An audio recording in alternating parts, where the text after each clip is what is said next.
Loose is officially stepping into a brand new era, Vietnam, and this might be the biggest shift the franchise has ever made. A new studio, a new engine, new mechanics, and a completely different style of warfare built from the ground up. This is Hell Let Loose reimagined, and today we're going to get you caught up to speed on what Team 17 has been quietly working on behind closed doors. I'm Sav, this ain't your average YouTube clickbait, let's dive in.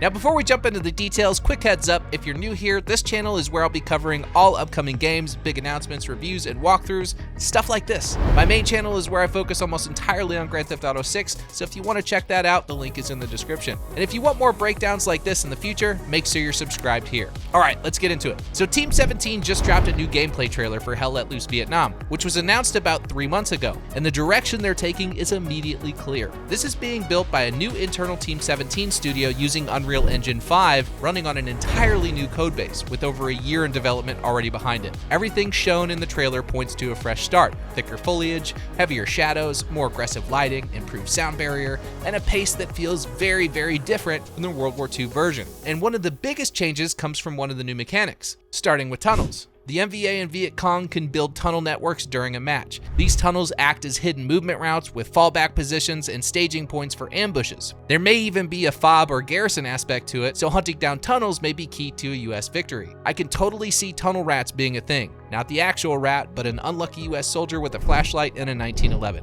Player interaction has also been expanded in many meaningful ways. You can drag wounded teammates to safety, and while you're being dragged, you can still fire your sidearm. Helicopters are another major addition. Hueys are fully pilot controlled, and they come equipped with door gunners. Players are actually going to be flying squads into combat, and flying into a hot LZ at the start of a match while somebody blasts CCR or Hendrix over proximity chat is absolutely going to happen. Knowing the community, I would bet my life savings on it. Naval gameplay is also new to the series, and rivers are now active combat lanes. The US gets the PBR patrol boats that act as mobile fire platforms and squad transports. River control, air power, and anti-air defenses all intersect here, and that balance is going to define how matches play out. There's also finally a proper tutorial system coming to the game, which is long overdue for Hell Let Loose in general, but hopefully this will explain to the Call of Duty nubs that you don't just run in guns a-blazing. Maybe this will show them what teamwork actually means, and who knows, maybe it'll be written in crayon to help them understand better. Faction design leans heavy into asymmetry. The US relies on speed and firepower with helicopters, riverboats,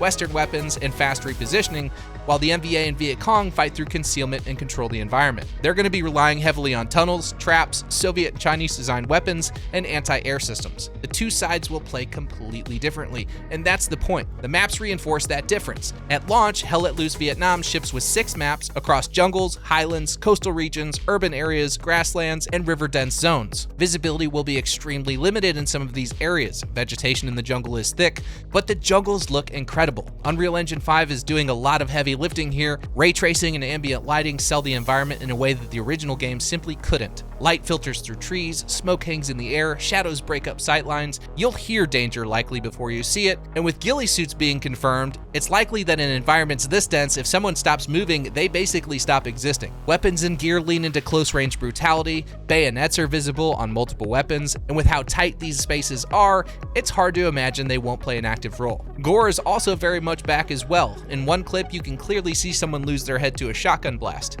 There are also some quality of life improvements worth calling out. Sniper scopes no longer black out your peripheral vision, which makes scoped gameplay feel far more natural, especially on console. And speaking of console, this game is clearly being designed with console players in mind from the start. Controls, UI readability, movement, and pacing all look better suited for controller play. And as for release details, Hell Let Loose Vietnam is targeting 2026. It's coming to Steam, PlayStation 5, and Xbox Series X and S, with controller support on PC at launch. There will not be cross-platform play at release, at least not between consoles and PC, but PC lobbies will remain separate and consoles will match with consoles, just like the current Hell Let Loose setup. DLC is confirmed, though we don't know what it includes yet, and most importantly, if you're not that keen on napalm, Hueys, and rice patties, the original Hell Let Loose is not being abandoned, so you World War II fanatics don't have to panic. A separate internal team will continue supporting it while this new team focuses entirely on Vietnam. Looking ahead, this feels like the foundation for something much bigger. With helicopters, boats, tunnels, and Unreal Engine 5 systems in place, the franchise can expand into other eras without rebuilding everything from scratch. Vietnam just feels like the moment the series opens up. And that's everything we know about Hell Let Loose Vietnam so so far, the team is working on something far more ambitious than people expected, and if they stick the landing, this could be the most important jump that the series has ever made. I'll be covering every update as we get closer to release. If you want to keep up with new games, announcements, reviews, and everything happening across the gaming world, make sure you're subscribed. Thank you so much for watching, and I'll see you guys on the next one.